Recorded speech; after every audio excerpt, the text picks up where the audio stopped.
Terima kasih Dr. Sri Kerusi.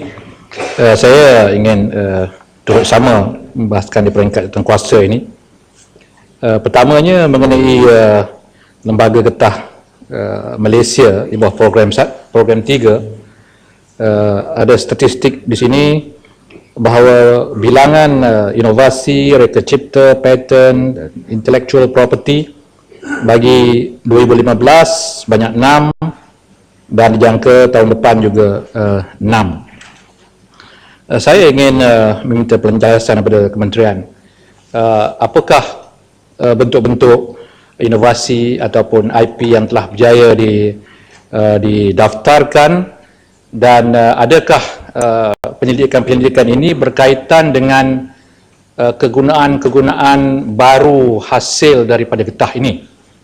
Kerana kalau kita inginkan peranan Malaysia dan industri getah ini berpanjangan, maka kita harus menjadi peneraju kepada penyelidikan-penyelidikan yang boleh membantu menambah lagi kegunaan getah asli ini. Ini sangat diperlukan kerana cabaran daripada getah tiruan adalah besar. Namun begitu, getah asli ini memang ada kegunaan khusus kepada beberapa industri, seperti industri pembuatan tayar dan sebagainya. Jadi sudah tentulah kalau setakat penggunaan biasa ini, maka kegunaannya terhad, lalu pembangunan perkembangan industri getah ini akan terencat. Di samping itu, saya juga ingin bertanya, apakah penyelidikan baru yang berjaya dibuat oleh pihak berkuasa getah ini bagi menambahkan hasil, torehan bagi setiap hektar, supaya khususnya pekebun-pekebun kecil akan dapat mengeluarkan hasil yang banyak. Kita dulu ada Institut Penyelidikan Getah di Sungai Buloh dengan kawasan yang begitu luas, dan kita lihat dahulunya berbagai-bagai penyelidikan yang kita boleh lihat daripada jalan raya, tak payah masuk ke dalam. Kita nampak bagaimana pokok getah yang ada di institut tersebut melalui berbagai proses penyelidikan. Saya nak bertanya, oleh kerana kebanyakan tanah di RRI ini sudah diambil alih untuk pembangunan, khususnya di Sungai Buloh, adakah kita masih lagi bergiat cergas dalam penyelidikan getah ini, dan setakat ini apakah hasil-hasil penyelidikan yang boleh kita banggakan, yang boleh dipasarkan dan boleh memberikan kelebihan kepada khususnya pekebun-pekebun kecil getah kita. Saya ingin masuk kepada masih lagi di bawah Lembaga Getah Malaysia 030100 yang diperuntukkan 30 juta. Tadi disebut bahawa penoreh getah diberikan bantuan one off, satu jumlah wang, saya dimaklumkan RM500. Jadi permintaan yang disebut oleh Lenggong tadi ialah supaya bantuan ini diteruskan. Saya menyokong penuh, kerana di tempat saya di Kuala Krai, industri pekebun kecil getah ini merupakan sumber pendapatan yang terbesar, lebih besar daripada penanaman sawit ataupun lain-lain hasil pertanian. Namun keadaan hari ini dengan keadaan harga getah yang rendah, cuaca yang tidak menentu, mereka mengalami berbagai-bagai masalah, bukan double jeopardy, kadang-kadang sampai masa banjir mereka akan mengalami masalah yang berat. Jadi boleh atau tidak kerajaan memikirkan, bukan sekadar one off sekali dalam setahun, tetapi memikirkan satu lagi bentuk bantuan untuk mengatasi masalah pendapatan yang rendah. Boleh juga disokong dengan harga lantai yang lebih membantu. Buat masa ini harga lantai getah pot ini, kalau bahasa orang Kerai, Kuala Krai, ialah RM2.30 sekilo. Saya rasa harga ini, walaupun memberikan sedikit keyakinan kepada pekebun kecil getah, tapi adalah rendah, terlalu rendah untuk menampung kehidupan mereka. Mungkin hari ini harga sekitar RM2.50 adalah ya, baik sedikit daripada harga lantai, tetapi tidak mencukupi untuk menampung. Jadi apakah tidak boleh kerajaan menimbang untuk industri kebun kecil getah ini supaya mereka diberikan jaminan harga yang lebih baik bagi menampung ya, kehidupan mereka.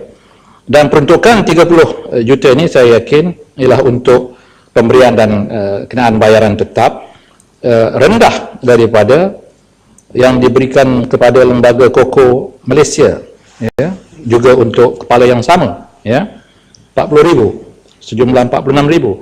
Jadi apakah isyarat yang diberikan oleh kementerian kepada kita di Dewan ini, ya, sama ada keutamaan masih lagi diberikan kepada Koko ataupun getah. Jadi saya berpandangan kalau getah ini merupakan antara teraju satu ketika dan juga masih lagi menjadi teraju industri komoditi kita, seharusnya lembaga ini diberikan satu sokongan dan dokongan pembiayaan yang lebih besar supaya menarik untuk mereka yang terlibat dalam industri ini memperkembangkan usaha-usaha untuk menambahkan pendapatan. Seterusnya, Tok Pengerusi,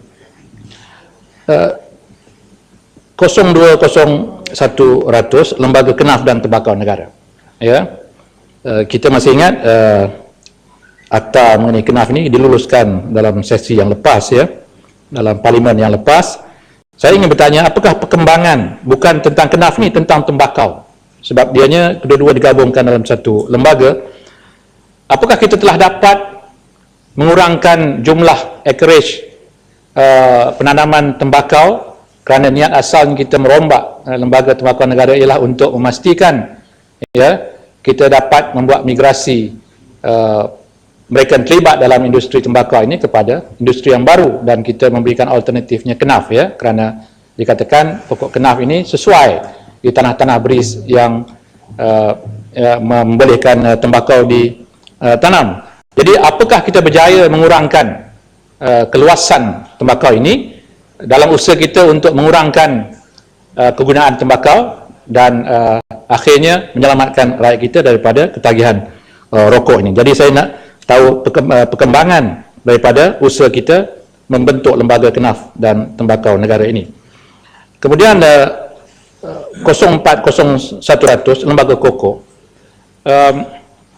Saya melihat di negara lain, di Vietnam contohnya, industri penanaman koko ini menjadi agak penting, ya, di negara tersebut, ya.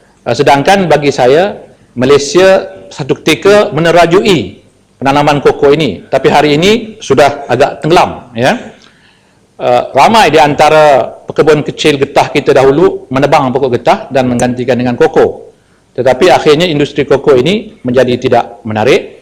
Tetapi saya melihat kita masih lagi mempertahankan lembaga koko ini, sudah tentu untuk mengendalikan apa-apa juga baki tanaman koko yang ada di Malaysia ini. Cuma saya ingin bertanyakan kepada kementerian, apakah vision kita dalam industri koko ini pada jangka masa panjang, ya?